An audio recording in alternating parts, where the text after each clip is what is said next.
I'm at Deep Creek Lake, frozen solid. I'm standing right on the lake right now, and there's been snowmobiles out all morning, or else I might not trust it, but I think with this -5 degrees temperature, this lake is solid.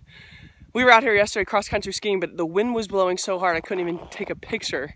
This is where Elisa and I got married in September, right behind somewhere over there. So quite dramatic difference. But it's gorgeous today. I'm actually probably gonna be hot in all this gear. Yesterday I think was like -20 with the wind chill. So today's a lot nicer out here. But I had this aha moment on the slope yesterday and I wanted to share it with you today. Happy Valentine's Day, by the way.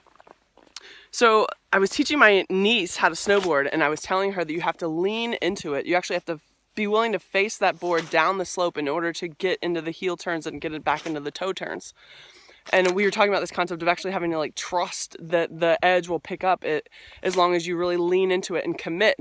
And you know, as I'm saying all these words, all these metaphors are running through my head, like lean into it, commit, be willing to really drop and face down, go forward, and then just trust that you will be able to pick up those edges once you commit. And I was just like, oh, all kinds of stuff is happening in my brain, a little Oprah aha moment.